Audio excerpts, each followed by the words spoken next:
Addressing the Housing Crisis in Boston, Facilitated by Students by Francesca Hurahan. This is just the table of contents which shows all the sections we will go through the remainder of the presentation. First, we're going to introduce the problem. The city of Boston is home to an exorbitant amount of colleges and universities, with 35 residing within city limits. And Boston is currently facing a housing crisis for all residents. Many of these neighborhoods feel the effects of students higher than others. Moreover, the Boston apartment rental market real-time availability rate for apartments in Boston is currently 2.04%, which is an all-time low, and there is a 10.13 decrease over the past 12 months of availability. There's also a 13.36 increase of rent in Boston across the entire city. This means that the availability of apartments is decreasing and the rent is also increasing. Further, the number of undergraduate students living in private housing in Boston has increased on an average by 8.5% per year, and there has been a drastic increase of 13.3% from 2021 to 2023. Despite implementing housing initiatives on various levels, the housing crisis in Boston persists. For this, researchers must ask, can we consider the abundance of college students renting apartments impacting Boston residents' housing instability an issue? Now we will discuss the stakeholder that is highlighted through this presentation, which is one of the most prominent groups of stakeholders and the holder of the majority opinion on this issue, which are non-student residents of Boston. These individuals are upset about the housing crisis in Boston and how it is affecting them, and they are demanding to lessen the presence of students in the private housing market. Now we will discuss the dominant view of this problem, which is that students have a negative impact on housing in Boston and thus are constraining other Boston residents. There is the greater issue of city boundaries lying within jurisdictional requirements, which do not require that universities report how many students live in housing outside city limits, making it challenging to quantify how many students are living in private housing. It is the disjointedness in communication and planning between city officials and university and colleges that has allowed this issue to perpetrate for so long and at the rate that it has. Many of the outraged residents are calling for a mandated cap on how many students can live off campus to regulate the housing market to a manageable level, while students are also clamoring for more affordable housing. The issue affects all individuals who reside in Boston, students and non-students alike, and the inability to have total communication between cities and townships, which educational institutions only fosters this problem. Now we will discuss the competing definition of this problem. Since there is a large amount of students in Boston, they greatly aid in fostering the city's economy, especially for local businesses such as commercial stores and restaurants. Higher education institutions are also some of the top employers in Boston.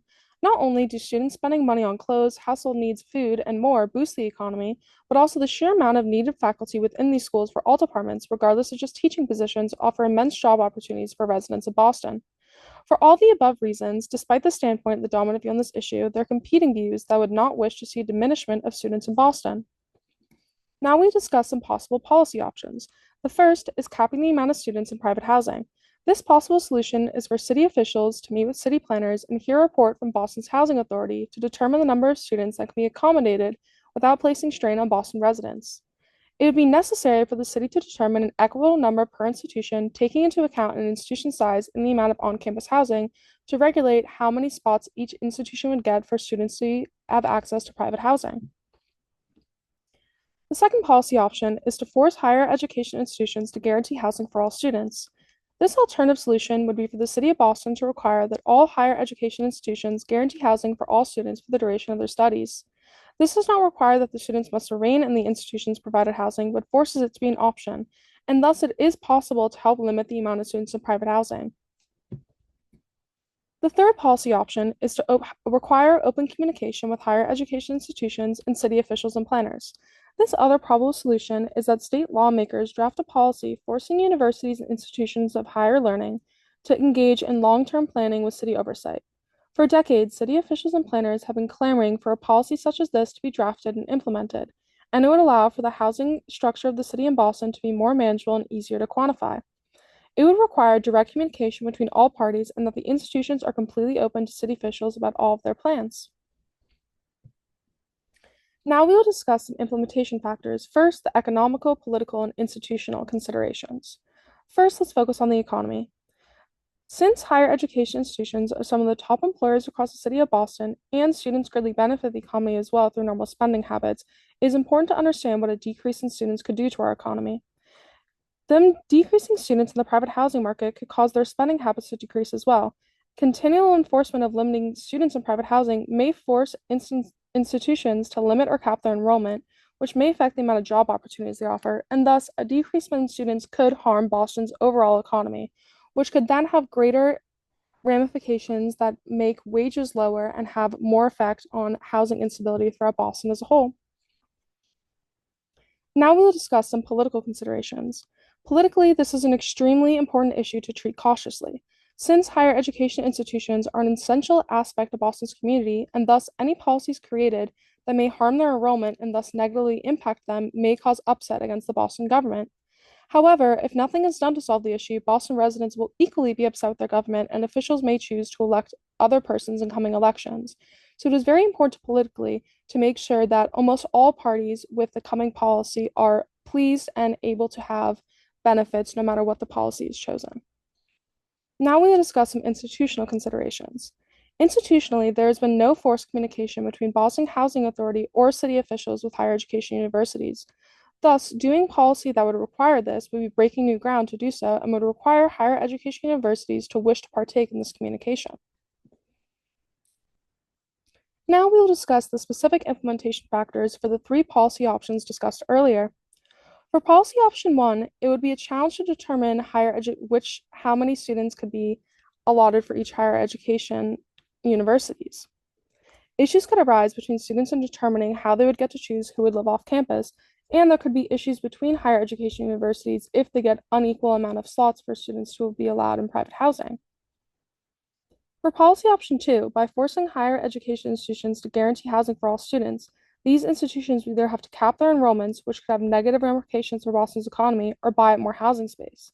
And if universities pursue the latter, it would not help the housing crisis and still take away housing for residents, thus perpetually maintaining, if not increasing, housing instability throughout Boston. Lastly, for policy option three, it does not necessarily offer a concrete solution. However, it offers the ability to maintain open communication in order to find the best scenario for all individuals living in Boston. It would need to ensure that both parties are open to communication and to actively participate.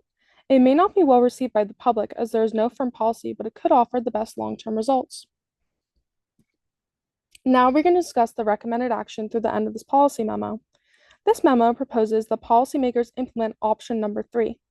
Although it does not offer an immediate solution, it has the potential for long-lasting effects. It would also allow for the most people to be satisfied, student or non-student alike, ensuring that every person residing in Boston is thought of and their needs addressed, while allowing for Boston residents and students to coexist. However, there could be some public outcry since it does not have a concrete solution.